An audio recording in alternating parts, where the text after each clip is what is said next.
Hey y'all, welcome back to my channel. I'm Sade Imore. Thanks so much for stopping by. Remember I told y'all that I found some little clips that I was going to be adding to my videos? Well, I found one whole video and it happened to be my apartment and house tour in Tanzania. So I'm super excited to share it with you guys. But before I do, let me give you some tips. Know that they have someone called a dalali. Is somebody that can assist you with finding a place to stay. Doesn't matter if it's an Airbnb, an apartment, or a house. They can literally find anything that you're looking for. Make sure that you know your price range.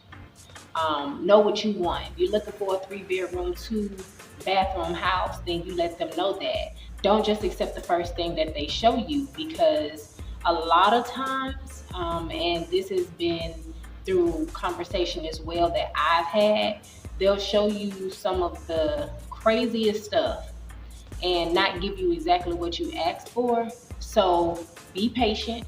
That means bring all your patience and make sure that you are very clear on what it is that you're looking for.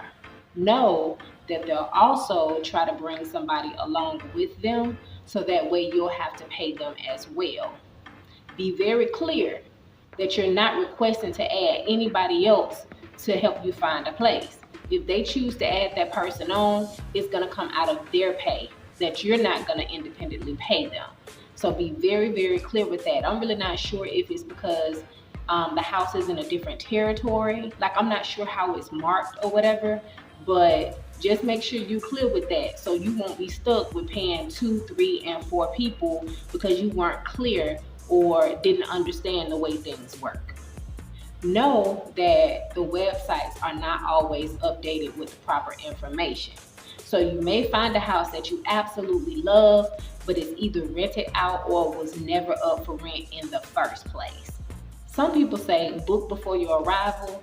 I say that's a gamble, but who want to sit up there and look for a place after you've been on a 10-hour flight? Nobody. So to be safe, just to make you feel a little bit better, I would say maybe connect with somebody that you know, or get you a hotel.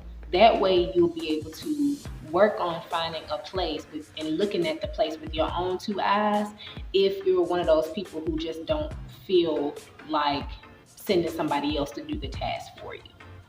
And before you book a place, make sure you're using a reputable booking site.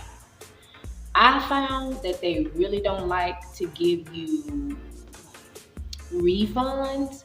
So if I were you, I would make sure that I booked on a place where you know that if you have any issues or need to move around, you will be able to cancel if you need to, and you'll be able to receive your money back and won't have to go back and forth with the hotel per se, because they just don't like to give you your money back. Now for us, we had Kaka to assist us. So we had a place before we got there. And I'm grateful for it, because we were tired when we came off the plane. You know, I brought my kids, my mom, and we were exhausted. And then on top of that, it took us about an hour and some change to actually find the place, which was nobody's fault.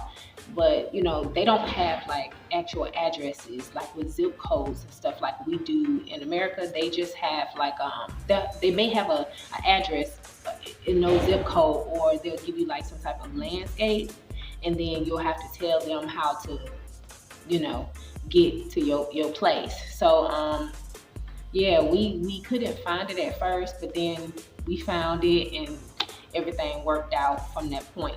The Airbnb was clean. Our Airbnb hostess was so sweet. She was understanding, and then she even had her sister connect us with a dalali to show us a place, and that's how we ended up finding our apartment, which was in a compound. Our dalali was cool. He was patient. He knew what we wanted. You know, we told our Dada what we wanted. She told the Kaka, and he literally like didn't show us trash. He showed us places that were in our range and was, you know, it fit what we were looking for. he ended up taking us to a place, the apartment that I'm going to be showing in the video, brand new, um, in a compound. It was secure. It met our price range. Did I say it was brand new? I'm talking about nice.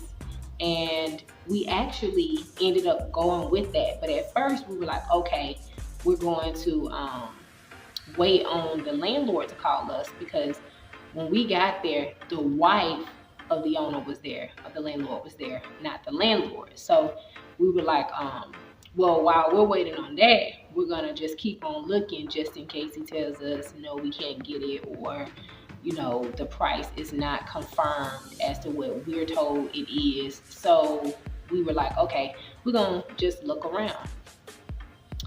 We had another Dalali who offered to take us to see houses. Y'all got to be careful with that too.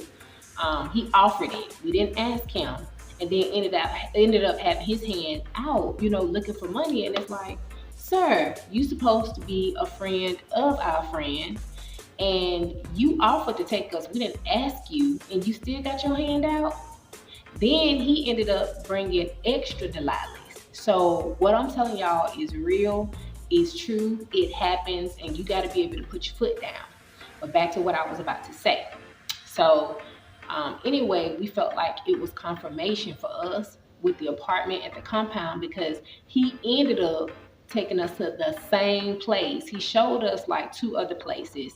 I only got 2, which was the apartment and then one house that it fit what we were looking for, but it wasn't ready. And they didn't have like a little bar place right next door, so the music was gonna be playing all night and stuff like that. So we was like, nah, this ain't gonna work for us. It's not even ready. But we ended up seeing the apartment again, and we said, okay, this is for us. And this day, the husband's son came over, and we met him, and we talked. We did have to pay the Dalali the one payment of our rent, and then we had to pay the landlord 6 months. You can do 3. I think it's rare, but I think it should be 3 months, because you can only be there 3 months before you have to leave and come back anyway on a multiple entry visa. So you can do 3 months if you arrange it. If they're willing to work with you, they do 6 months, and I would advise nobody to do a year, but they do a year. So you can pay up. So yeah, that's it. Just make sure you know what you're looking for, what your price range is, and if you can possibly get a hotel or some Airbnb that is rated, and you've talked to a live person, and you either have heard good things through a connect, or you trust the site that you're on, then I would say go for it. You're gonna love Tanzania. It's green, it's plush. I mean, it's beautiful. You're gonna love it. Just make sure that you do these things, and you should be all right. I hope you enjoyed the video. Please like, comment, subscribe, hit the notification bell so you don't miss any of my videos. I'll see you on the next one.